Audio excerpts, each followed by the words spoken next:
A very warm welcome to everyone who's joined us today. This is the final webinar in the ICOMIA series, which seeks to reconnect the industry in light of the postponement to next year of the World Marinas Conference. So this is an opportunity then, at a very important and difficult time, to share ideas and to stay in touch. Sincere thanks to the ICOMIA team, to Udo and Stani for creating this series. The previous week's webinars can all be viewed on ICOMIA.com. They're fascinating and well worth watching. And you can also find more information on our speakers and get in touch with ICOMIA with any questions. So in this 90-minute session, we're going to be hearing from 5 panelists, and then we'll end with a presentation from PIANC, the Recreational Navigation Commission, announcing the annual Marina Design Excellence Awards. Throughout the session, you're very welcome to send in questions. We'll be going through those in a question and answer session at the end. You can see the Q&A box at the bottom of your screen. It's very helpful, please, if you can identify the person you wish to answer your question.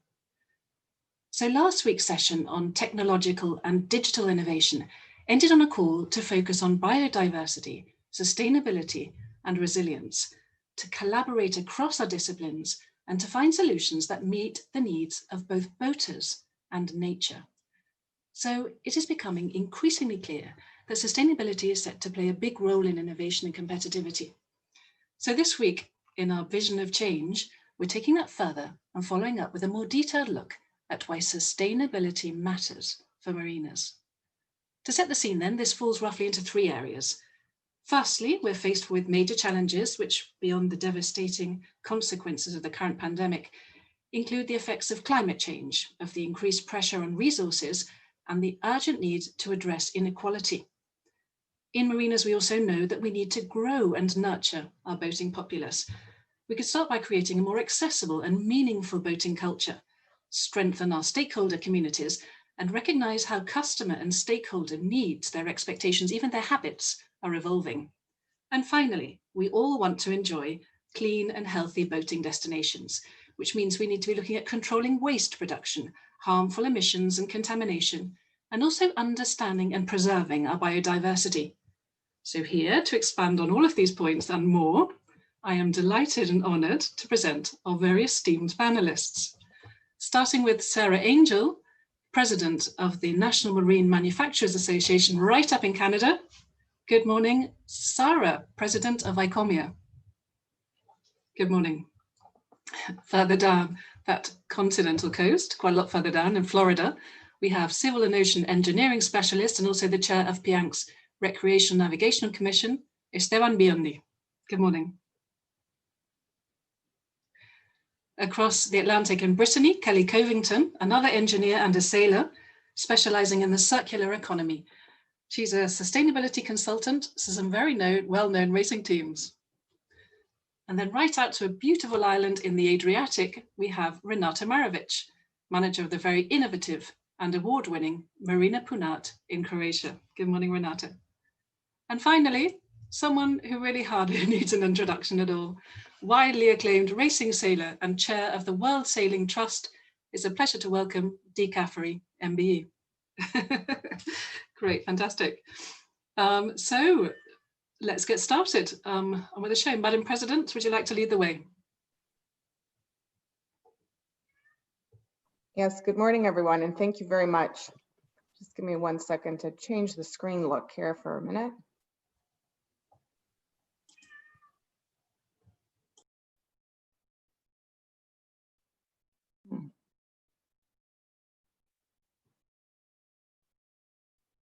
Okay, I'm just having one technical issue with, there we go, okay.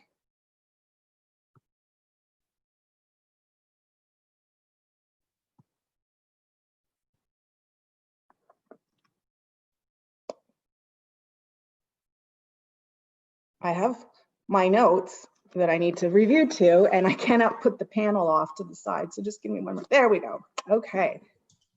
So I'd also like to welcome everyone to our last session of the Virtual World Marinas Conference. On behalf of ICOMIA, we thank you all for your time, and I again so look forward to seeing all of you in person next year. I hope you've all had an opportunity to participate live or at least watch the recordings.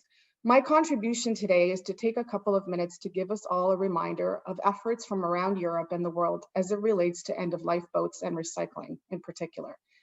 I began dedicating time to this topic a couple of years ago on behalf of NMMA North America, when we noticed increased attention and discussion mounting surrounding the amplifying numbers of boats reaching end of life around the globe. In 2018, Boat US, which is a consumer association of boaters, projected there would be over 65,000 damaged boats following Hurricane Irma at that time, which needed a solution. Media attention is also mounting on the topic, and I've noticed that governments are turning to us for suggestions or solutions the industry has for dealing with boats which have reached end of life and have to be have been abandoned. This is a complex issue, as we all know, and we must look at a number of factors, including gaps in vessel owner identification, disposal options, potential for high removal costs, insufficient existing authorities, and distributed responsibility. There are many countries coming up with solutions. A few years back, as you know, ICOMIA has hosted a couple sustainability conferences at METS, where the global marine industry got together to learn what is being done. So we are doing our part to find solution. I find, having done some research, that Europe is ahead of the curve on this issue and has some programs in place to levy taxes on recycling. A couple of high-level examples would be France has a goal to dismantle and recycle 25,000 derelict boats over the next 5 years. An eco-tax will finance the system. And since 2009, under FIN, the Industry Association, France has a network of 19 companies and 52 sites of dismantling to provide economical and environmental sustainable solutions along the French coastline to deal with the problem, which I think is outstanding contribution to the state. And it's handled about 4,000 boats, and maybe since my research, it's more than that. Norway also has a donation scheme, which began in 2007 and has collected almost 1,000 boats. Local municipal reception stations receive boats after up to 15 feet free of charge, and boat owners pay for the transportation and can apply for funding to be reimbursed. The Netherlands also has a polymer engineering faculty at the university, which has established that at least 7,500 tons of end-of-life thermostat composite materials are being produced every year in the country, and 1,400 tons are estimated to come from boat disposal. The university is developing an upcycling method which will put waste material to good use and involves cutting the fiberglass into long strips, which are then converted into a new composite material under a vacuum infusion process. This produces a panel which has successfully been used to build retaining walls for banks of rivers and canals, and this is just fantastic. Italy also has pushed ahead with a composite upcycling cycling developed in cooperation with the National Institute for Polymers, Composites, and Biomaterials. The fiberglass is ground and combined with polystyrene type polymers. It is then combined with a compound and heat treated at a relatively low temperature. This creates a composite that can be used as pellets to produce molds, for example, computer cases, and in sheets to make furniture accessories like luxury kitchen tops or new materials for flooring. The waste material is reused in the production cycle instead of going to landfill. An additional benefit is that the process creates a thermoplastic material which is able to be recycled again at the end of its cycle. Now, since I'm from Canada, I thought I'd just give you a little perspective of what we're doing. So we're pleased to have seen that the Canadian government has introduced an initiative called the Ocean Protections Plan. While this is fantastic, there are elements of this plan that can be troublesome for our industry, which again reiterates the need for us to be at the table with the government on this topic. So in Canada, we have abandoned vessels law, which would fine a boater up to $300,000 and 6 months in jail if they don't cooperate with the disposal of their vessel. But the problem is there are very limited recycling facilities in Canada. So what are we doing with the boats after we collect them? They're going to landfill. There are also a number of initiatives state by state which aim to deal with removing abandoned boats. There are also a number of facilities that will dismantle the boats and use the value of some of the parts. But much of the hulls are still going to landfill, and there's no clear environmental sound recycling options. So it appears that finding places to dispose of the boats, for example, in the US isn't that difficult. There are companies nationwide that will perform the service. The problem is having the title to the vessel and assessing the responsible party for the disposal costs. Most abandoned boats are a result of a person skipping out on having to pay slip fees to the marina, or the owner is deceased and the estate is not cooperating. Tracking down the owner, or if it is abandoned at a marina, is waiting and paying for the title, then paying for hauling is a large problem. So it dumps on the marina in most cases. And as we know, the recycling of fiberglass is still, not available in most places. So it still becomes a challenge as to how to deal with it across the world. I think that what is most important, and my takeaway, and of course I have no solution to the problem today, just again to start the conversation, is that with pressure mounting in the media and by our governments, boat builders may be asked to step up to find solutions. Should we, and how do we as the industry go ahead to move ahead on finding solutions that we want to see happen rather being done to us? So I think it's important that we just keep the dialogue going and continue all of our work, all the great work that ICOMIA has been doing and other organizations around the globe. Next slide, please. And finally, this part of the discussion could be an all-day panel in itself. I urge everyone to take advantage of all of the amazing work ICOMIA is doing to deal with the environmental sustainability from anti-fouling paint to emissions.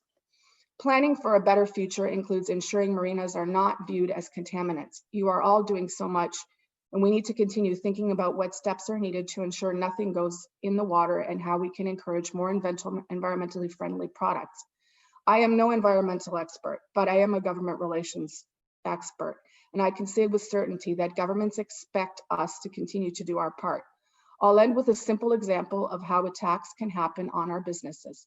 Recently, the Prime Minister of Canada, while campaigning for re-election, said that if elected, he would impose a luxury tax on boats valued above $100,000. When I dove further deeply into the motivation for the attack, I discovered that the Prime Minister's top aides had strong views on environmental sustainability and doing more for the environment. He perceived that the luxury tax on the rich hits two birds with one stone: tax money for their social programs while penalizing the polluter, the boater. Now, I'll note to tell you that none of that money was slated for recycling or environmental sustainability, but nonetheless, I think it brings home the case of the issues that we're facing. Thank you. I'll turn it back to you, Mel. Okay, thank you very much. That's fascinating and a great overview of the problems that we're facing and some of the path towards finding solutions. We'll move on very quickly now then to Esteban Biondi, Civil and Ocean Engineering Specialist. Thank you, Esteban. Thank you very much. And I'm glad to follow on Sarah's comments because I think that as an industry, we have to lead with an example of best practices, which we're not yet doing, but there is no barrier for us to do. So today I'm going to talk about two lines of thought, two examples of things we can do, because I think that this future of marinas and the change thing that we're talking about is rooted in some fundamentals. There are some fundamentals that are not going to change, and they're going to adapt, they're going to evolve, but the basics are still there. And one of those, I think, is guest experience. It's been only recently, maybe a couple of decades at the most, that people in our industry realize that marinas and boating, it's a hospitality business. It's not a technical support business. And when you start thinking in those terms, then the value of the experience becomes an issue, and destination authenticity become an issue. So that's one track that I would like to discuss today. The other one, as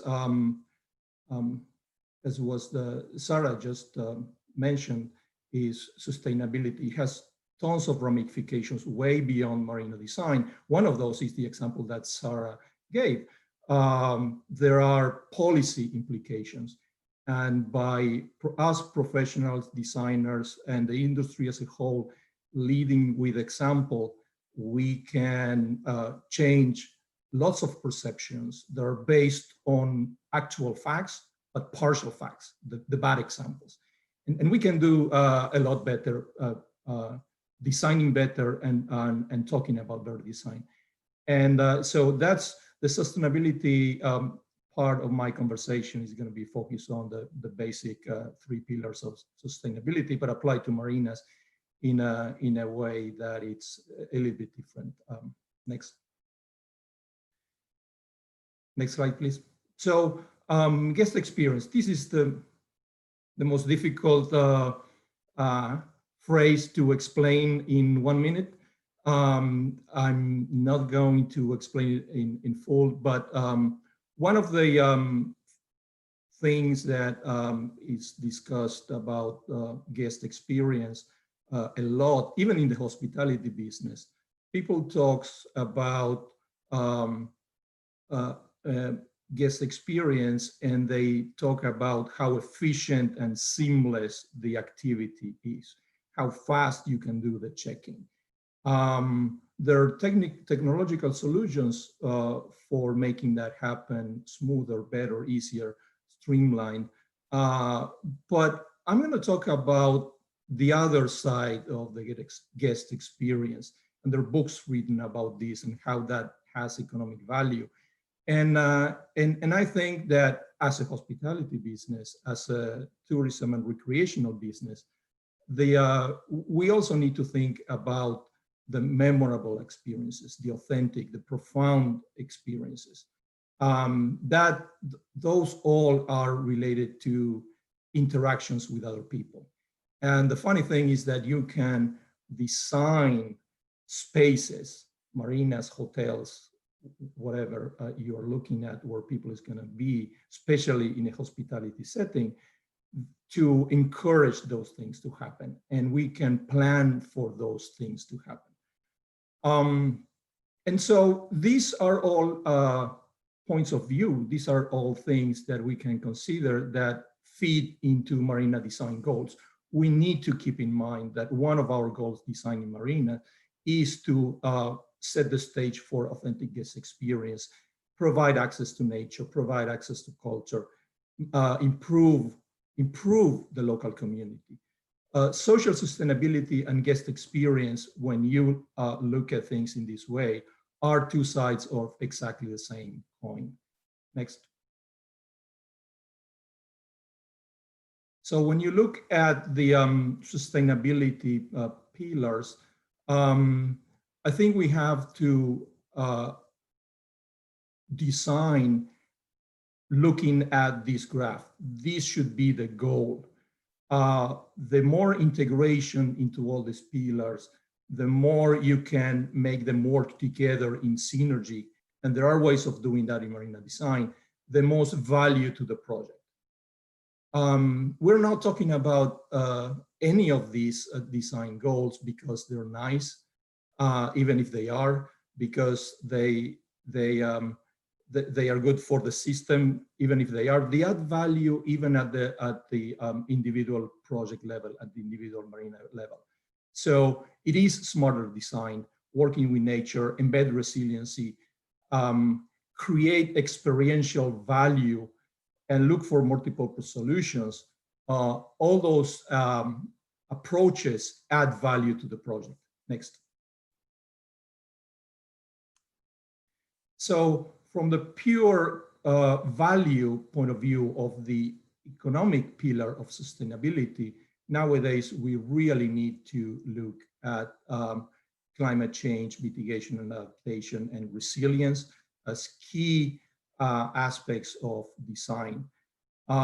We have to seek sustainable positive value for the project. There are many things we can talk about on the market and economic side of things, but we know water levels in the next 30 years are going to change so dramatically compared to the last 200-300 years, and we have to start thinking about that when we design. Next. And we have to design with nature. We have to seek positive net outcomes. Most places where we're building marinas are already developed or degraded. We can improve the ecology. There is no way we can accept a statement by someone that doesn't understand the marine industry that says marinas degrade the environment. When you're talking about a developed and already impacted setting. But we have to do it right. We have to lead by the example. And in places where we're still designing marinas in pristine environments, we have to be extremely careful to try to embed ecological value into the design, not only doing the classical steps of avoiding impacts, but to try negative impacts, but try to create positive impacts. That is possible if you have it as an objective of design. It's not easy, but if you're not thinking of that as a goal, of course you're not going to achieve it. And this is one of the messages. Change the way you look at design to add value and look at innovative solutions to the right questions. And that's not more different than going back to the fundamentals. If you go back to the original environmental impact study proposals and approaches, they were not trying to minimize impact and just continue degrading the environment. But that's what is happening when you only think of design as on regulatory terms. Next. And you can design for people. And this is where the guest experience comes into play. You can, even working on a private project, seek benefiting the surrounding community as a goal of the design, as a goal of the development process, just because it's going to create a much better environment context for the marine operation. And if you're in a touristic marina, if you're in a tourism setting, that's where you can generate opportunities for the real people of the real destination to be part of the experience of the destination. That is a memorable experience for the visitor. If you plan it right, if you set the stage. It's not straightforward. It's not gonna happen if you don't plan for it. It's going to fail too many times, even if you're trying to achieve it, but you have to try. And I have many experiences of rewarding experiences of proposing ideas, both on the environmental restoration side and in the community inclusion side of things that that tell me that it is possible. It is possible to do a much better design if we have these goals as an objective of design. Next. So this is the core of the message today. In PIANC, we have several initiatives trying to address these and technological innovations nowadays. We have a working group that is hopefully going to issue a report next year, early next year, about working with nature. There is an award also for marinas that meet the working with nature philosophy. You can apply to, you can just go to pianc.org and get more information. And this is the main message for today. Thank you. Thank you very much, Esteban. And that's fascinating. And I love the parallels that you create between programs and projects being done in urban spaces to improve the community's well-being. And of course, relating the guest experience to sustainability. Esteban has 20 years in this topic. He really is a great expert. So do ask your questions in the Q&A box or contact him afterwards. So we'll move on now, please, to Kelly Covington. She's a sailing sustainability consult, and she's going to talk about the circular economy and applications in marinas. Thank you, Kelly. Hi, thanks, Mel. And thanks to everyone for having me with you guys today. It's a complete pleasure. So the circular economy, it's fantastic to come after Esteban, who's talking about sustainability as a wider subject, and there's so many crossovers between what the circular economy is trying to achieve and sustainability in general. And in some ways, I would present sustainability as the destination, and the circular economy is a framework that we can use to try and get there, so that we know that when we're innovating, we're developing, we're going in the right direction. So today I'll do a quick quick cap of the circular economy, what it is and why it matters, and then run through a few circular solutions, a few concrete examples of things that marinas can do to get involved, some things maybe you're already doing, and hopefully, yeah, some ideas that seem quite fun, and build on what Esteban said about this guest experience, and also working with nature in marinas. So what is the circular economy? So the circular economy is defined by the Ellen MacArthur Foundation. So there's another sailing link there, and they are a leading organization in this space. They define it as an economy that is restorative and regenerative by design, and that echoes again what Esteban was saying about this need to regenerate. We can't continue as we are with the status quo, because actually our ecosystem is already struggling, and we need to regenerate it. To do this, they've got 3 pillars, which are designing out waste and pollution, keeping products and materials in use, and regenerating natural systems. And I think, so one thing I often think is missing here sometimes is the social link.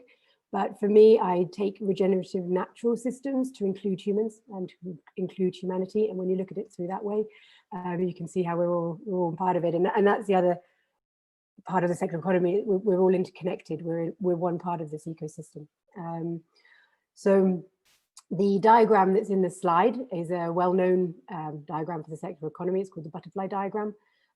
It is quite focused on materials, this diagram, and it looks at how we can think about materials in a different way and assign them to a biological cycle or to a technical cycle. The circular economy looks and takes inspiration from nature in how it does this. So it divides these 2 things. So our technical materials, you can see that we're going to be reusing them and looping them, maintaining maximum value at all times. One comment I hear a lot is about the circular economy being recycling in general.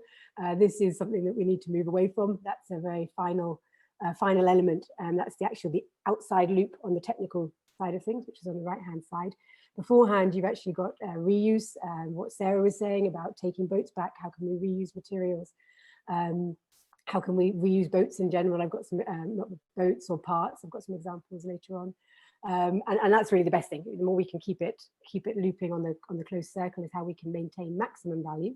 And then slowly we move to the outer ones, and eventually we need to be able to recycle the material, technical material like metal, wood. Composites are a little bit blurry still. They don't have a very good end of life situation at the moment, but they would be in the technical side of things. On the left-hand side, you've got the biological cycle. And then if you want to put something in the biological cycle, you need to make sure that that's safe to return to the environment at the end of use. And with the marinas, for example, it's the products we're using to clean our boats. A lot of these, we don't really want them going into the natural world they are. So we need to think, okay, if that's the end point, how do we design at the beginning? And again, this is very much a design question. We need to think about how we're designing right at the very beginning. With the marinas themselves, but again, back to Sarah's point about trying to recycle boats. If we design a boat to be recycled, it's going to be much easier at the end of life to actually recycle it. At the moment, we glue everything together, for example, but if we can screw things together and remove them, so that's where we need to go. Yeah, and I think, and the other thing in this idea of designing out waste and pollution, in nature, there's no such thing as waste. Everything is used again by another source. So it's this idea of interconnectedness. We might use it somewhere in one part of the industry. Maybe we need to find a connection to another industry. So there's a lot of industry symbiosis that is being generated out of the circular economy, finding links between industries within one industry, but also connecting to other industries. And composites could be an example of where this might be useful. So if we move to the next slide, as I mentioned, the social aspect is one thing that maybe doesn't always come over that clearly in Ellen MacArthur Foundation's description of it, but I know that for one, they believe strongly in it, and it's an important part. But when we think about why is this better than our make linear economy, I'd like to bring in a slightly different diagram that's based also on a lot of the same principles as the circular economy. This one actually comes from a theory called donut economics. So it also has the habit of making me feel quite hungry when I'm talking about it. And we are just about at lunchtime. So this one actually looks much more at the ecosystem that we're existing in. And you know, we need to recognize our planetary boundaries, and every time we design and innovate, we need to recognize what they are. Traditionally, our economy likes to think it exists by itself, that it doesn't exist within an ecosystem, the planetary ecosystem. Stockholm Resilience Center actually produced this idea of, or described this idea of planetary boundaries in 2009. And we're already depassing some of these. Biodiversity was mentioned as a key concern in the technology conference last week. Biodiversity, well, the rate of biodiversity loss is an area that we're already exceeding the planetary boundary. Climate change is the other one, and also our use of nitrogen, the rate of a disruption of the nitrogen cycle through our use of fertilizers. So that's concerning, but we just always need to think this in the design principles that we use from now on. And then with the human side of things, and this was what was sort of pioneered by Kate Raworth, who does donut economics, and she's taken the Sustainable Development Goals, which were signed in 2015 with, supported by the UN, and they represent our social foundations. And this is the right of everybody to education, to political voice, to a level of life that we expect. And, you know, and again, that ties with this idea of regeneration of humanity, regeneration of our social foundations. On the left-hand side, I put a few more easier to understand, well, not easier to understand, but facts about why the circular economy is good, the potential it has for us. You know, 48% of CO2 emissions by 2030. The EU have put in place a circular economy plan. It is viewed as a framework that is needed to stay within our, to reach our targets and reach our goals. It also has a lot of added value for consumers as well, and increased jobs, again, on the social angle, and cost savings. So, you know, when people think that sustainability is always an extra, it's always an expense, that's not true. And there's a lot of potential. I mean, yes, these things will need, you know, supportive legislation. It will need businesses to develop solutions, but the potential is certainly there. So that's enough of the sort of theory of the circular economy. I'd be very happy to answer any questions on it. And if we move to the next slide, I just put together a few sort of examples of what marinas can do. Quite fun, I hope, to get involved in the circular economy and think about what they can do. So the first one is this idea of being a hub. From my point of view, hubs are going to be really important as we move forward into a circular economy. We need to facilitate things like reverse logistics, for example, reusable items over throwaway items, and guests need, well, not just guests, but in marinas it's guests, but all of us need help with these things, because if anyone's trying to do that themselves, it can be difficult, it can be time consuming. So hubs can help consumers reach their own personal sustainability goals as well. You know, sourcing things on rack is becoming very popular in supermarkets. The client-focused solutions there, I mean, that's actually olive oil. So I'm sure you can do food, but I was thinking much more, there's a company I know that are doing this with cleaning products. So if you can put that into your marina, people can use refillable ones. Of course, you know, boats do move, but there's also a lot of people that are probably based in marinas for the season. So, you know, they can get involved in a reusable scheme. The second one is very much around the idea of keeping things circling longer. This here is the Give Box in Lohiel, which is in Brittany, France, where I'm from. And here it's team focused. It's not open to the public at the moment. We've got a lot of professional sports teams, sailing teams here. And the idea is to the big teams, when they don't need their equipment anymore, they donate it to the Give Box, and smaller teams can come and take what they need for free. There's no cost involved in this, and it increases solidarity between the teams. It helps the sport. You know, it gets people who've got a small budget involved as well. And then another idea is, you know, building community. And a lot of people probably are aware of the Repair Cafe. idea that's around at the moment. And for me, when I think about marinas, boats and boat work, I could see a lot of value in hosting some repair cafes where people can come. In terms of getting people involved, people can be quite put off by the amount of boat work I think that's available. That's not available. That's required to keep boats going. So if marinas can support these types of community projects to help people access the sport in an easier way, and then and they're quite fun as well. I think they're great places to go to use people's knowledge, human resource. So moving on to the next slide is this idea of supporting innovation. But again, really going back to this idea that innovation needs to work within this framework, not innovation just for innovation's sake. We need to make sure that we're fitting within the planetary boundaries, following circular frameworks, and there are more and more circular frameworks starting to exist. And quite a few resources are out there that can help people understand if they're going in the right direction. And of course, it's a long road. But if we want to move to a circular model, you could almost say that nearly everything needs to be redesigned, which is sort of scary, but also really exciting because we've got this new opportunity of making things much better. And of course, innovation is not just about technical and products. It's also business model innovation.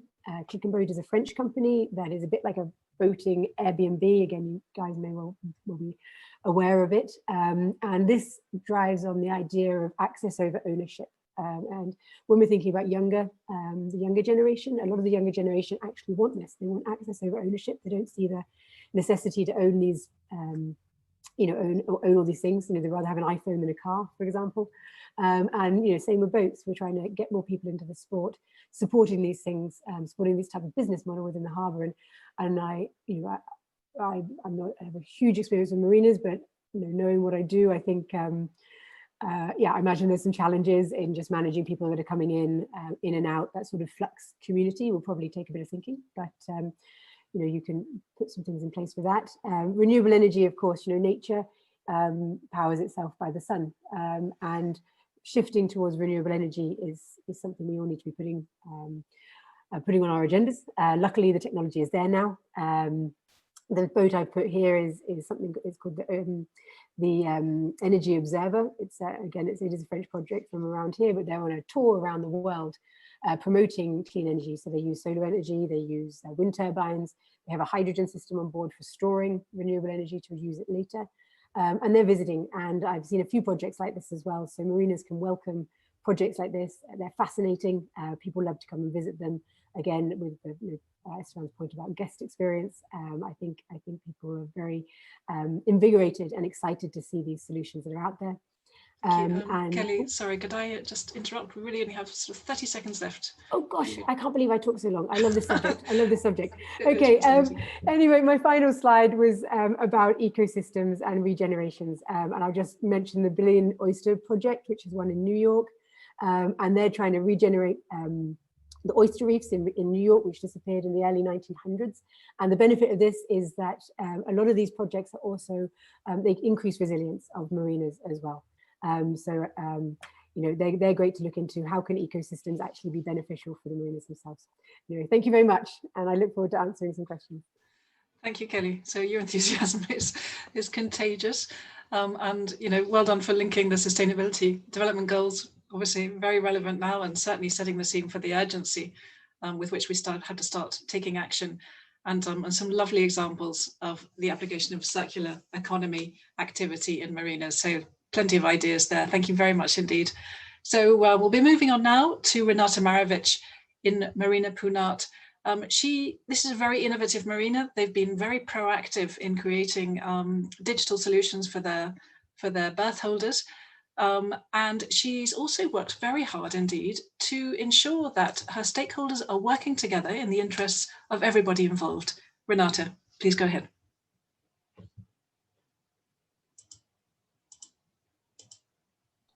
Oh, I think you're on mute.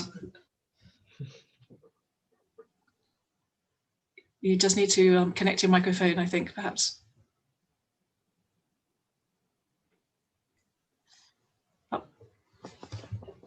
Excuse me. So do you remember the last global financial crisis, how it hit us? A decade ago, Marina Puna faced the economic recession. Customers with lower purchasing power, many yachts in the hands of banks and leasing companies, uncertainty for the future of the businesses, and in the midst of the largest investment since the founding of the Marina Puna, the expansion of the marina with 200 new berths, totally empty new build zone, a scenario nobody would like to face. You might be wondering how we got new boats with new customers into the marina and kept existing customers, and how this experience is helping us now. So, hello, I'm Renata Marovic. I'm a manager of the Marina Puna with 1,000 berths in the sea and 500 places dry, offering a complete nautical service. Among that number, there are 10 charter fleets with 150 mostly sailing boats for charter. We employ permanently 150 workers and 50% plus in the high season, and we provide jobs for approximately 100 employees in our subcontractors' companies, which only indicates how important the marina stakeholders are.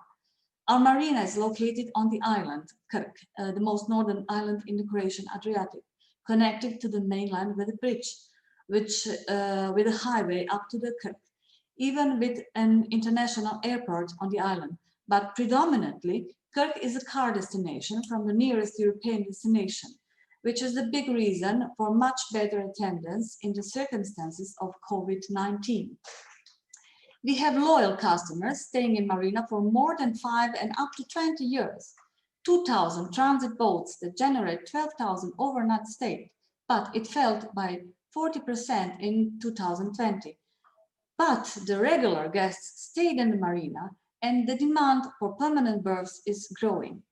If you follow our experience, you might learn how we survived for almost 60 years on the market, improved sales, and kept our employees and stakeholders together using innovative marketing activities and technologies for better communication, investing in the future, in the people. We would be happy if sharing this experience could help you getting better results in your marina in some way. Our guests have always emphasized to us that their safety and safety of their boats is most important. We use digital technology to communicate with our customers with automatic reports about activities on the boat during the dock walk, and to improve security, sensor monitor alerting system and mobile app, and it's still our strongest selling point. But we are facing challenges. Next slide, please. So tourism is in Croatia a leading sector, and nautical tourism showed to be the most resilient to the corona crisis. According to the State Bureau of Statistics 2019, 30% of Croatian marinas capacity are charter boats. So they are very important stakeholders. Some marinas are having really a large number of charter fleets in there. 95% of charterers are foreign guests. 930 charter companies in Croatia, 1,800 permanent employees in the charter sector, plus 50% seasonal workforce on weekends for cleaning and maintaining. The customers' entry in the sector is slowly getting lower, independent of the COVID-19 pandemic. What is a problem for our charter fleet is a problem for the marina too.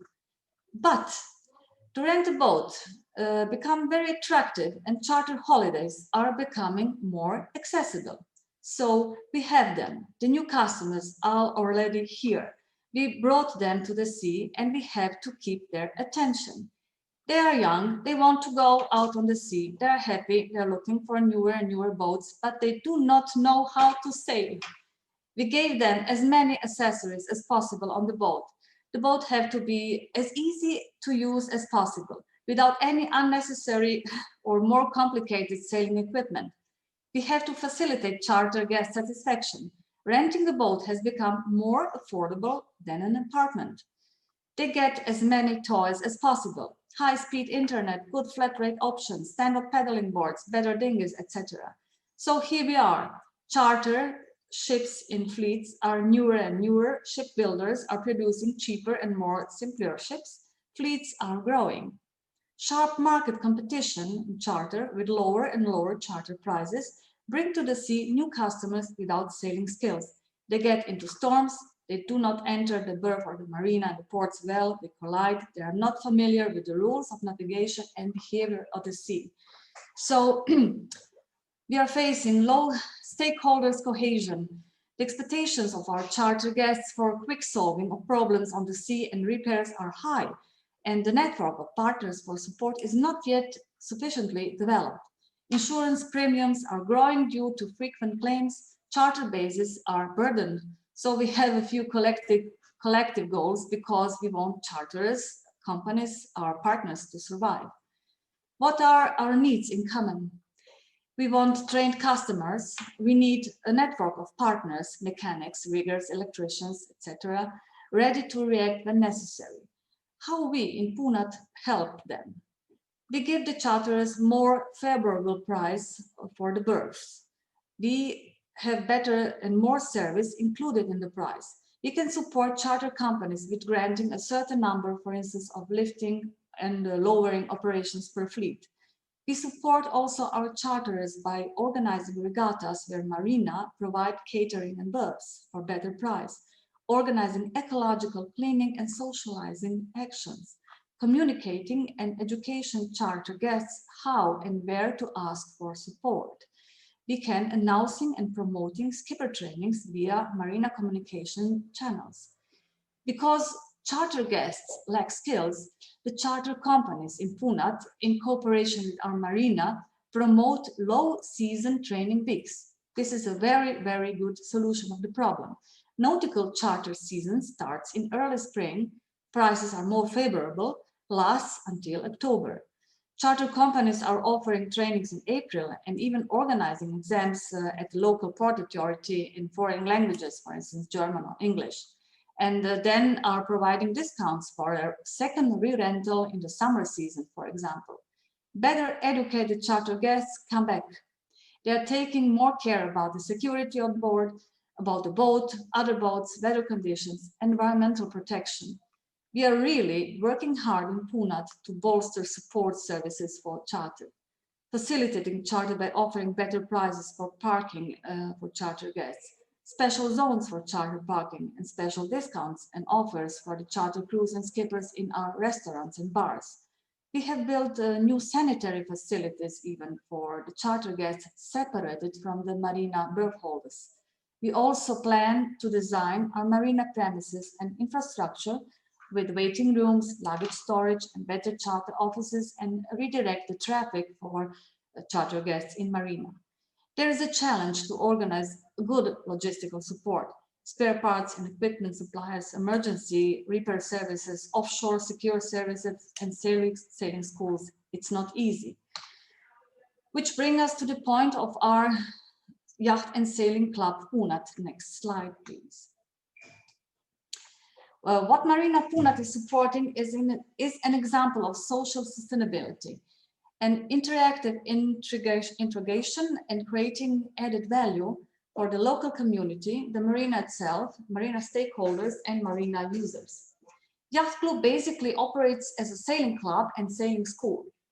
Many generations from the local community have grown up in the Punat Yacht Club.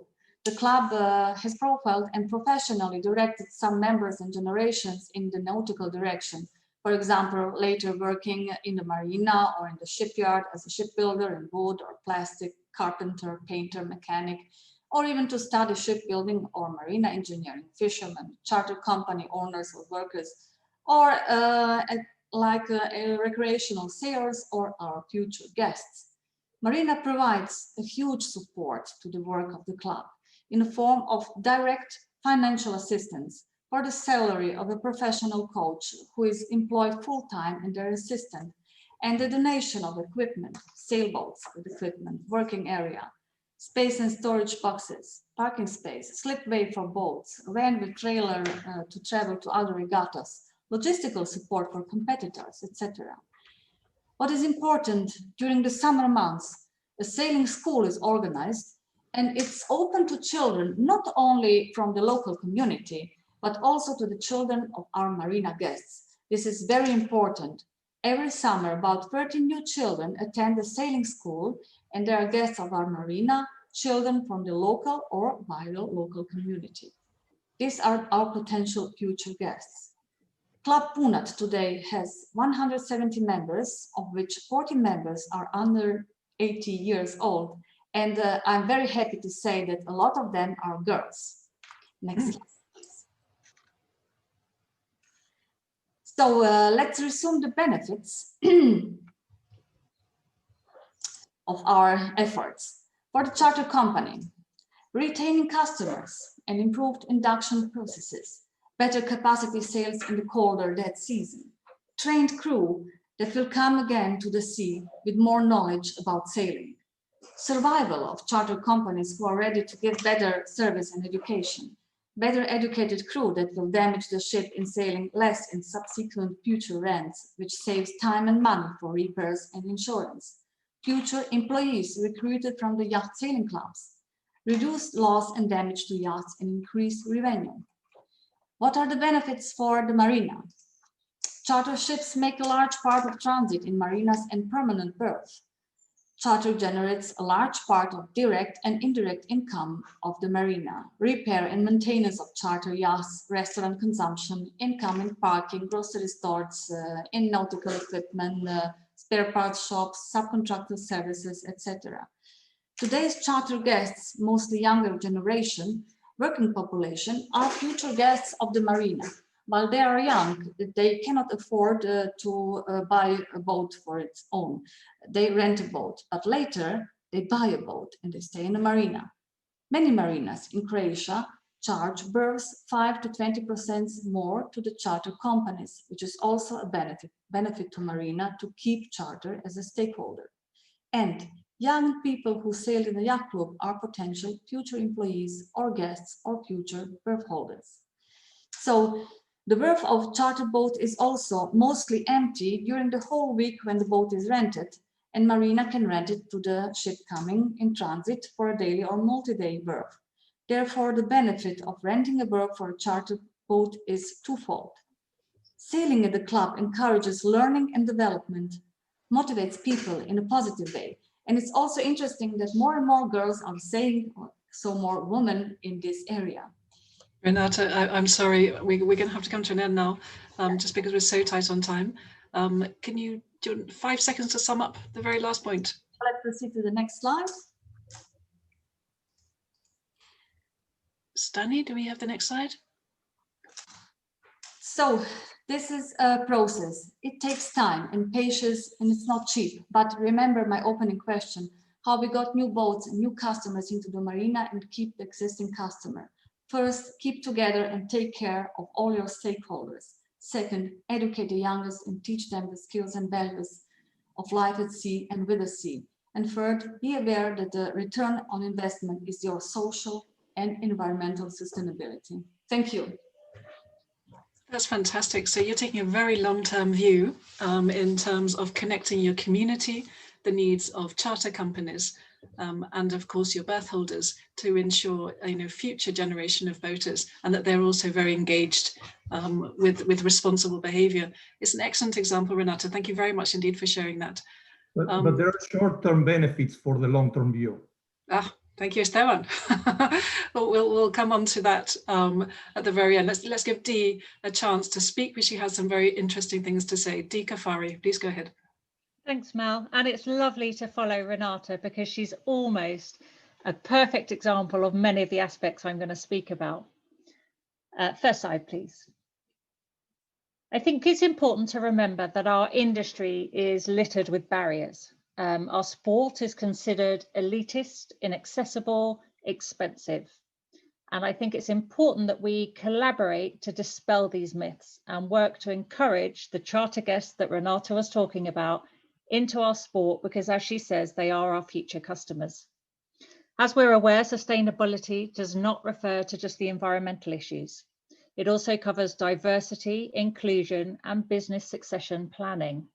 For our industry to succeed, we need to address all areas of our work, and these areas will become expected from our future customers too.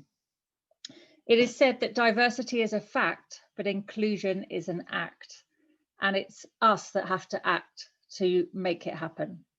We need to come together with new ideas to attract more people to our sport and our industry and get them to enjoy the water no matter of their gender, ethnicity, or socioeconomic background. Next slide, please. Back last year, as the chair of the World Sailing Trust, we undertook a strategic review into women in sailing. And before this report was published, this topic was very emotive, with people expressing opinions and experiences with nothing really to substantiate what was being said. This review was global and reached more than 4,500 respondents. And now it's become evidence-based research, and the topic can no longer be ignored and must be addressed for our sport and industry to move forwards. The results were really no surprise, but it made some hard reading. Being clear that discrimination and abuse is prevalent in the sport of sailing and the marine industry as a whole, the World Sailing Trust has made 9 recommendations to address policy, participation, and leadership. A couple of those have been addressed and a couple more are in discussion, but there are some areas still yet to be tackled. The overwhelming impact was that we needed role models and inspirational females to lead by example. After all, if we can't see them, then we cannot be them. So let's champion our successes, our females empowered leaders, and have mentoring programs to help increase that number and encourage others to follow in their footsteps. We have a great example even on this panel with key females in key roles. Let's showcase who's doing what, share best practice, and sustain our future and our succession planning. Next slide, please. As an industry, we need to think differently to survive a COVID-19 world. The landscape has changed, and this has actually become perfect timing to make some changes and be very bold with our new ideas and innovation. It will require all aspects of our work to be considered. Let's change the narrative and make our industry attractive to the whole population. Let's make our marinas part of the community. Let's link with others outside of our gates. In fact, let's open our gates and show what this outdoor environment can bring to people's well-being and happiness. Introduce those who would never go near the water to its benefits, and allow them to experience what we, as people who work within the industry, all love about our industry. Let's share our waterfront to those that have a passion for it, and let's make it a place of work that thrives. Final slide, please. It's important that we empower those that can benefit, work with role models and mentoring programs, and positively discriminate to allow more diversity in training and apprenticeship roles. This could be one way to create a more diverse workforce. Access to the water for the community will allow marinas to become part of the community and flourish. Collaboration with conservation groups seen as doing the right thing for the environment, and it allows those separate entities to come together and unite. Then invite disadvantaged local groups and children to spend time having fun on the water, giving them the experience and the opportunity not normally available. Let's work collaboratively with sailing schools and clubs, create the right environment for females to feel comfortable acquiring the skills they need so they can continue their learning on the water. Let's learn from previous best practices and celebrate the success, and let's copy them. We don't need to reinvent the wheel, but we do need to action some strategy that will help facilitate change. But these are all pretty easy wins, and we've seen some great examples and people that think along the exact same lines. So let's collaborate more, share those best practices, and continue to make our industry and our marinas a great place to be for everyone. Thank you. Thank you, Dee. An alarming overview, but at the same time, a very valid point. And well, I hope we've chosen some inspirational leaders to speak today. I think, certainly by having you and everyone else here, apart from Esteban, of course, who's a man, we've achieved that goal to a certain extent. So we have had a few questions in. Actually, I'd like to go back to you, Dee, very, very quickly, just to pick on something that you've just said about how we can move forwards now. How can we bring women into the forefront and use them, so hardly seems the right phrase, sort of benefit from their experience and their knowledge to sort of move forwards in the industry. What would you suggest there? I think it's really important that we appreciate the successes that we are having within the industry. There's some really key people in some key roles, but we almost don't give them or showcase them enough. You know, yourself included. Let's talk about the great stuff that everyone's doing. And then it will be seen to be more normalized. Because at the moment, everyone's preconceived perception of our industry is very male dominated, very male driven. And there's only certain roles that maybe females can have. And because we all know, because we're on the inside, that isn't the case. I think it's really important that we almost proactively and positively discriminate, almost to showcase those key people doing those key roles. And I think then, you know, you can see it, you can be it. It allows people to see some pathways up. And if we want to really be proactive, a mentoring program is a really key role. Have an internship or some kind of facility where you link someone new to the industry with somebody who's established and very, you know, kind of respected. And that kind of allowance to have that influential figure to help your thinking, help define your role and help your development means that you're probably more likely to stay in the industry and be successful.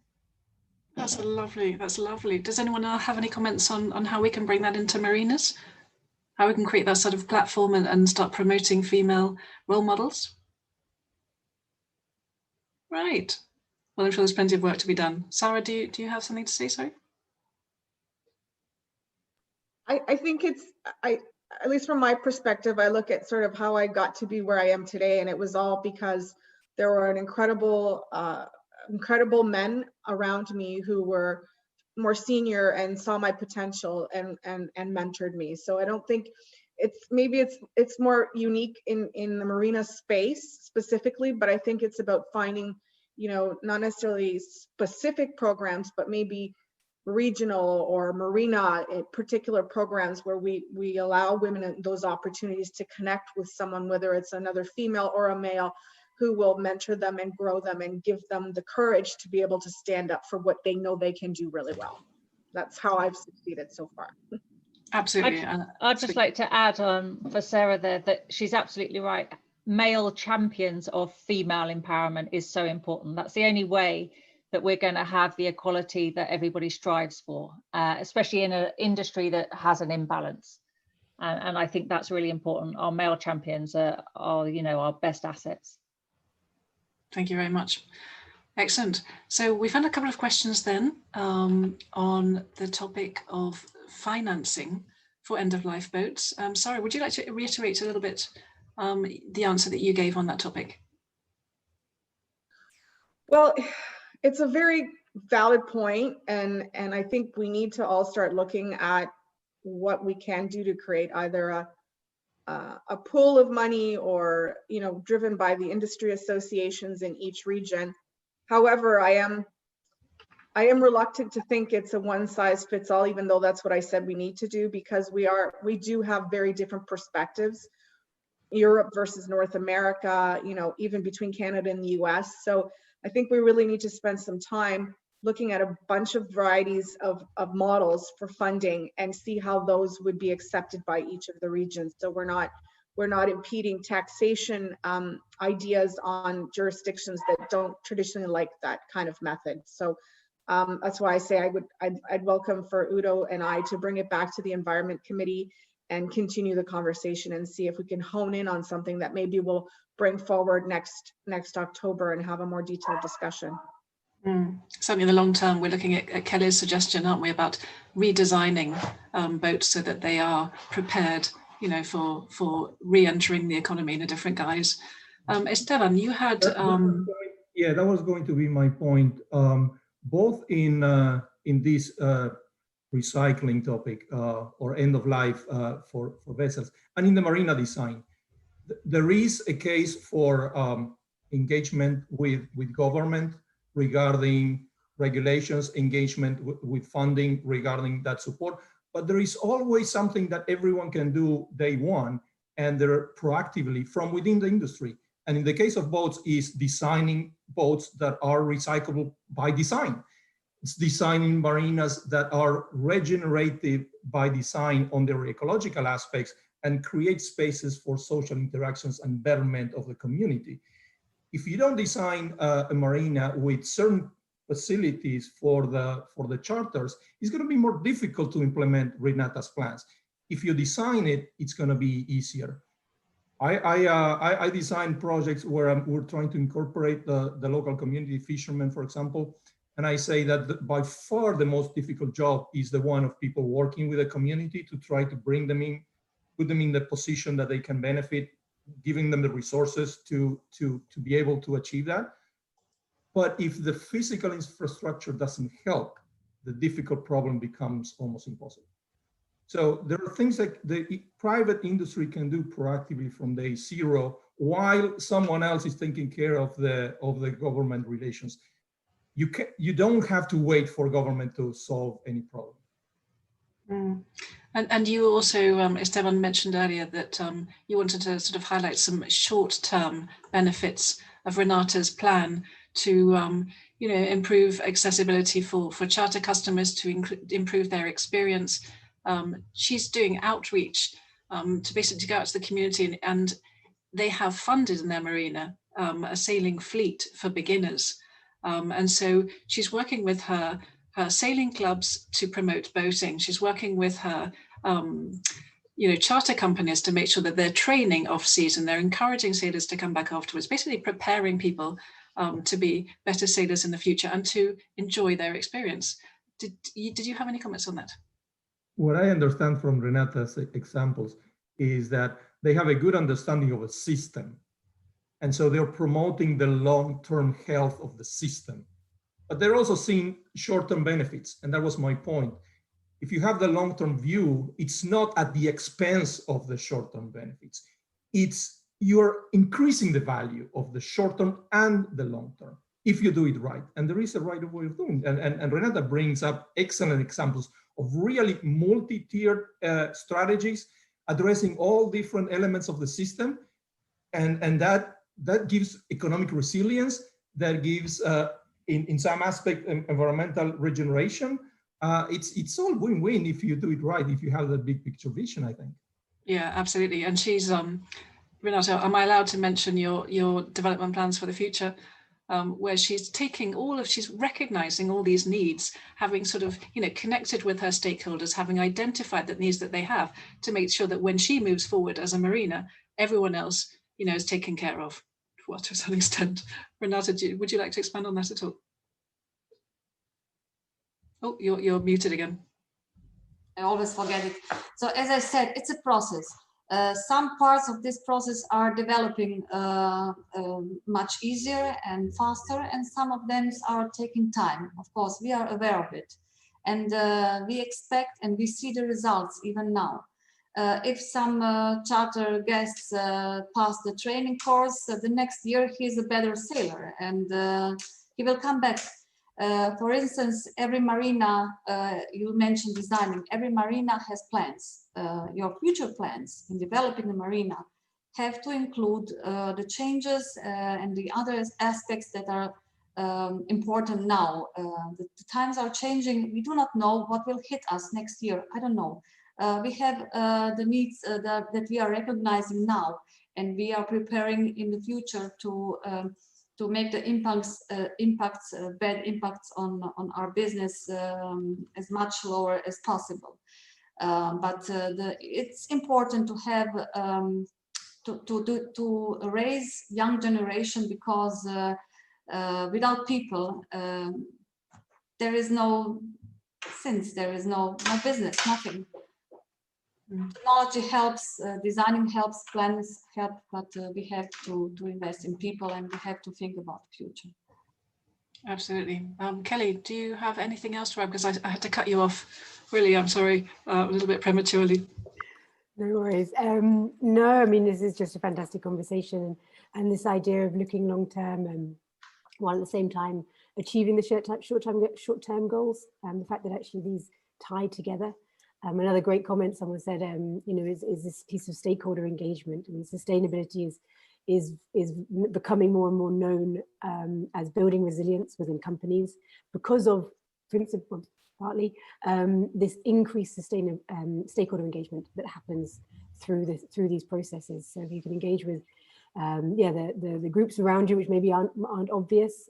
It's also, you know, marinas have got this huge global network as well. So there's a lot of information that can be engaged through that. Find out what people really want. I think it's so easy for us to act as well in ways thinking that we know what's right is wrong, and, you know, and this is why diversity is so important. And through stakeholder consultation, you can increase that level of diversity, even if it's not fully represented in the situation we currently have. Yeah, thank you very much indeed. So we've just had a question in. I hear a lot about charter companies here, but what about sailing schools to help promote boating, overcoming the barriers, particularly in relationship to females and ethnic minorities? Dee, you're probably our expert there. Would you like to give your opinion? What exactly do you want me to give my opinion on it with regards? Overcoming barriers. I mean, you certainly touched on it in your talk. What more can we do there? Well, I mean, I've certainly had my fair share in a male-dominated environment trying to forge my way. But I think it's if you're willing to want to progress in the industry and take what you believe forwards, your tenacity and resilience is of such a form that you will go there, because you're choosing the industry because you love it and for a reason. So people are passionate in this environment. I think they're passionate about the environment, about nature, about the outdoors, about seeing people grow from opportunities. And this is everything that our industry can offer. And I think when you have that kind of passion, you're pretty driven to develop your skills and kind of move yourself up and create those opportunities. You know, people say it's fate or luck, but actually we create our own destiny a lot of the time. So I think that belief and that drive is what does it. And that's why you find very similar, passionate, impassioned people within the industry that want to help or want to create positivity to encourage everybody to go forwards, I think. Excellent. And specifically, oh, sorry, Kelly, you wanted to say something? No, I was just going to further that really, and just see with the sailing schools as well. I mean, there's a lot of great work happening in this space. I think sailing as a sport is it's a fantastic way to build all sorts of people's confidence and to create this connection with the ocean as well. I mean, one of the examples I didn't get to was one in Rocking the Boat in South Bronx in New York, and they connect people. I mean, a lot of these kids are living 5 kilometers from the sea, and they never go there. And so they've got a project that's, you know, developing STEM skills, and these often kids that aren't doing very well in school as well. So, you know, the developing STEM skills, which again is a sport, sailing does, and maybe more than a lot of other sports do. They're building these kids' confidence. They're also connecting them with the ocean. And if you love something, you protect it. So as a long-term systems approach, you know, if you can find these groups that are working on that in the area, or if it's not, get some groups working on it, because it's really worth it. Yeah, certainly connecting with groups around you on all sorts of fronts can be very, very productive. Esteban, please. The other thing that I think is a common thread in all these conversations is sharing best practices.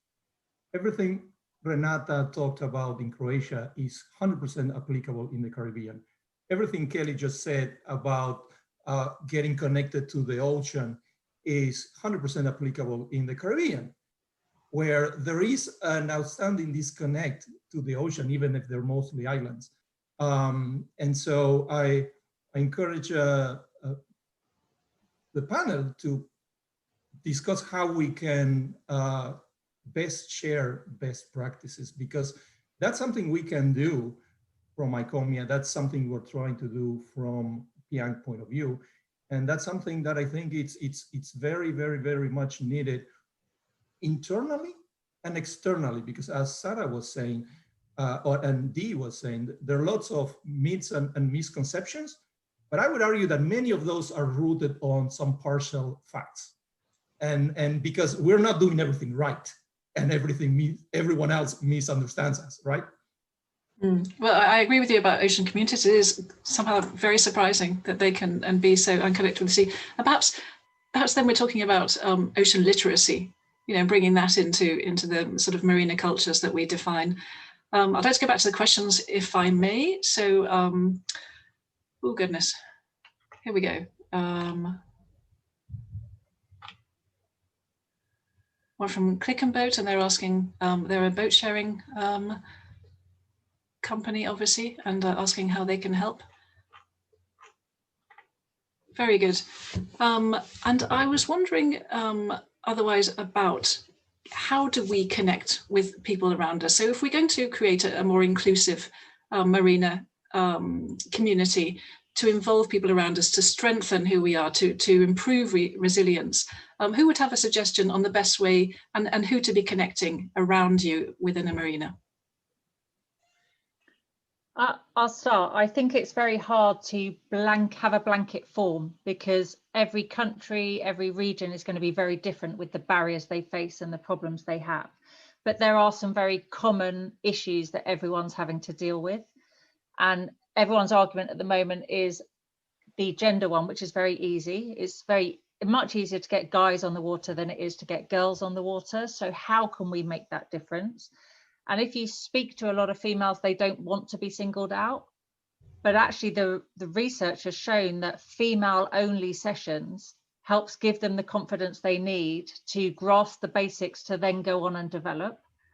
And the other, I think, is people of colour or ethnic minorities. How do we encourage them? They're big parts of our community, yet they don't feel that it's something they can connect with.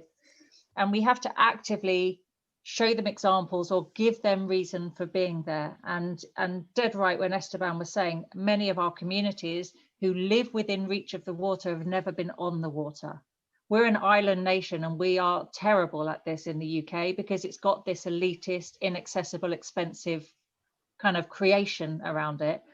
Yet you go across the water to France, and if you're a school child within 50 miles of the coast, a sailing session is part of your curriculum, and you will go out and get towed in your oppie and you spend some fun time on the water, and they go on to develop some great marinas that are very busy and great sailors who love the sport. So I think we need to kind of learn from good examples in other countries and see what you think you can make work in your area, connect to those local communities and see what they want. You know, it's no good saying, I'm going to make everybody go out and they have to go sailing, and it's blowing a gale and raining and they have the most miserable day ever. You know, it may be that it's water confidence. Certainly when I was in the Middle East, the big thing about the young girls that we were getting on the water for the first time was water confidence. They'd never been in the water. They didn't know what it was going to be like. And so that was swimming, it was splashing, it was paddle boards, it was kayaks, and then some of them chose to come for a little sail. But all these activities that are water-based help us teach them about the environment, help us teach them about the community that the marine industry can have, and opens their eyes to other options that are out there. Excellent. So we're talking about more open days, but a different perspective on the open days. How do we manage to create an invitation that invites everyone around? You know, how do we make that far more accessible, and also build in that, you know, educational aspect that makes sure there's not just a sailing experience, but it's also understanding more about the environment they're sailing in. Does anyone else have any comments on that? Kelly, I think this is probably, you know, something, and also one question I forgot to answer is the one about alternative fuel, so renewable energy in boating, and you touched very quickly on that, and I think that's where I cut you off. Yes, and someone did ask a question on that. I wasn't completely clear what he wanted about the perspective of it, of developing hydrogen energy. You know, we need a mobility revolution in all aspects.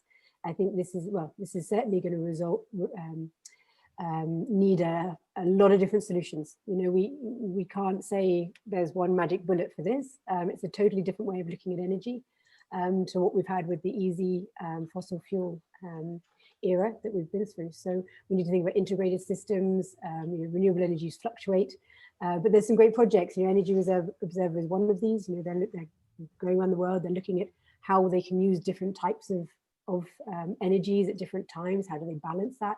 How do they store it? We all know storage is this very big question that also has a very big environmental impact at the moment as well. So we need to make sure that that is being addressed. And you know, you need frameworks like the circular economy frameworks. Okay, well, we're here with batteries now, but where do we need to be with them in 5 years? How can we make sure that the innovations for those are going in a way that will allow them to be safely managed. So, you know, I mean, there's a lot of fantastic things coming out of this area, North Brittany. I didn't realize I'd quite dressed for the moment. Obviously, I'm clearly actually English, but I live over here, and there's a lot of offshore sailing, and it's very interesting to see some of the innovations now that are happening in offshore racing and their potential in the maritime industry. So you know, Dee is very well aware of this. In the last 10 years, there's been a revolution in offshore racing. We're using foils now. The boats actually start flying outside of the water, so they can reach speeds that weren't possible with displacement crafts. This is opening up ideas, for the maritime industry. There are people developing ferries that foil, and of course sails. Sail technology, control systems are getting much easier to manage. I mean, people did mention about how boats need to be easy. A lot of this stuff's getting automated, on a small scale. They're also allowing some of this technology to possibly being scaled up to use on cargoes, which comes along with new routing techniques, different routes that the boats are going. I mean, it's a huge subject. It's nearly everything to change, but the technology is starting to be there, and there's going to be other things that start popping up as well. And I think just the key thing we always need to remember is giving sense to progress and making sure that as we're doing these innovations, that we do have this long-term map. We know where we're going. We're doing things that are going to bring us back within our planetary boundaries, and of course, developing the social foundations as well. And that is where things like the circular economy can give us a good framework to make sure we're not actually making the problem worse, which is a bit of a human condition. Thank you, Kelly. So we have to wrap up now. Does anyone have any last minute comments? Stefan, would you like to say something? Just to wrap up Kelly's comment, we know that propulsion systems for recreational vessels are going to be different 20 years from now. And we know that water levels are going to be different 20, 30 years from now. So we better start designing marinas thinking in what's going to happen in the future. Absolutely. Well, on that note, thank you very, very much indeed. Excellent insights and, some marvelous ideas for the future. I think we all know that we've got a lot of work to do to move forward, but at least we have to move forward on a more informed base. So thank you very much to all of you. So we'll move on now to Mr. Michael de Jong from Piank. So he is the head of the Recreational Navigation Commission, and he will be announcing the annual Marine Design Excellence Award. Please go ahead. Thank you very much, Mel. It has been a great honor and also a pleasure for me to have the opportunity as the last speaker, so to say, of these ICOMIA Industry Reconnect sessions to announce the winner of the 2020 Piank Marina Excellence Design Jack Nickel Award. As most of you will know, Piank, the World's Association for Waterborne Transport Infrastructure, is a network organization of experts focusing on guidelines and best practices in the field of maritime planning, design, and engineering, and we do so since 1885. So we are quite an established and old organization in that sense. So this Marina Excellence Design Jack Nickel Award, it's a mouthful. It was created by Piank in 2002. And the purpose is to recognize excellence in design of modern recreational boating facilities around the world. And its name, Jack Nickel, to recognize the honorary member of Piank and well-known marina designer, John M. Jack Nickel. So by means of an open application process, marinas around the world can be suggested for this award. As long as they meet some eligibility criteria. So they have to be constructed or reconstructed within the last 15 years and should be in operation for at least 2 years. And then we have in Piank Recreational Navigation Commission a jury established of international experts that assess the applications on the main selection criteria, functionality, aesthetics, and sustainability. And on the topic that we just were discussing, we do have female participation in the jury, fortunately, and also a very capable one. It's Fabiana Maccarini. I think some of you will know. So maybe the next slide, thank you. This award has been in place since 2002, and here you see some of the last winners of this award, and you can see that they really come from all over the world. And well, if you recognize some of them, you will also know that they all have quite a distinct number of features that make them really stand out from the crowd.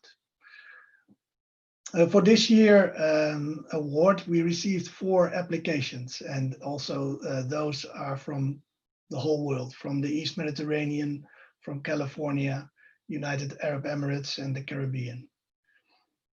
Also here, each marina has had a very distinct development concept, and they range from a high-end, small-scale residential marina to full-service, large volume marinas and a dedicated superyacht marina. They're all successful projects in their own right. However, of course, only can win this year's award. And after an elaborate selection process with our jury, I am very happy to announce the 2020 winner of the Marina Excellence Design Jack Nickel Award. Please, the next slide. It is Marina at Yacht Haven Grande at St. Thomas, US Virgin Islands.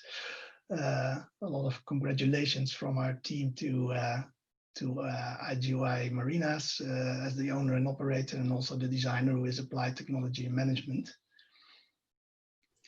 Yeah, in normal times, this is really a celebration where we hand over a plaque to the winner. Unfortunately, of course, now this is not possible, but I hope that well, someday I'm able to deliver it to the owner in St. Thomas, maybe. Just a few words, because I only have a few words left. On the next slide, please, about why we have selected this marina. So probably a lot of the attendants know this marina because it has been in service for quite a while. The reconstruction of the marina was finished about 13 years ago.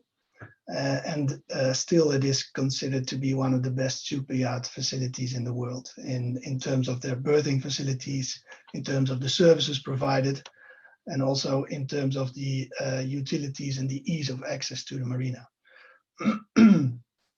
And yeah, this marina, although it is suited for really the largest yachts in the world, up to 650 foot in length, the footprint of the facility is very much in sync, we can say, with the local environment in terms of its sizing.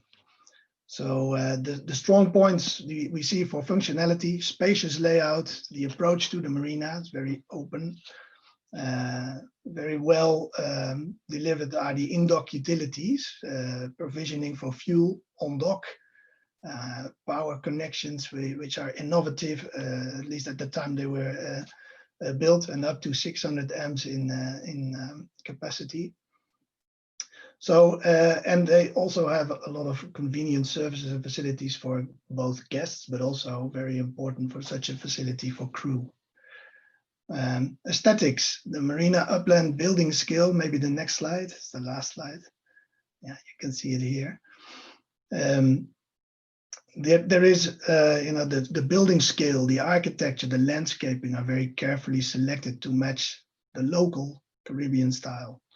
And there's also the open character, so it's a visitor marina. It's an open, publicly accessible marina. So this is also considered a very positive aspect of this development. Today we have talked a lot about sustainability and future-proofing. In that sense, we can say there is also this angle of resilience to marina design, and we can say that this marina has proven to be resilient because it survived 2 Category 5 hurricanes in one season, 2017, suffering minor damage to their upland facilities and allowing resuming their operations in a few weeks. Moreover, also, you know, the fact that there are no hard structures for breakwaters, for basin protection required, because there's natural protection in this location, is a very positive thing. and also the flexibility to adapt in these 13 years to the quite significantly changing market of customers that arrive at the marina has been highly awarded. So, as I need to keep it short because I have less than 1 minute left, I would like to give an applause to Yachthaven Grand Marina, and I'm not sure if the winner is also here in the session, but otherwise I would like to really thank you for your attention, and also an invitation to send in your new applications for the 2021 P. Marina Excellence Design Jack Nickel Award. Thank you very much for it. Thank you very much. And congratulations then to Yachthaven Grandie St. Thomas for their achievement. We have come to the end. So again, thank you very much to Sarah, to Dee, Renata, Esteban, Kelly and Michel for your input. It's been wonderful having you here and we have all learned a lot. And see everybody next year, hopefully, at the World Marina Conference in Dubai. Thank you very much indeed. Goodbye.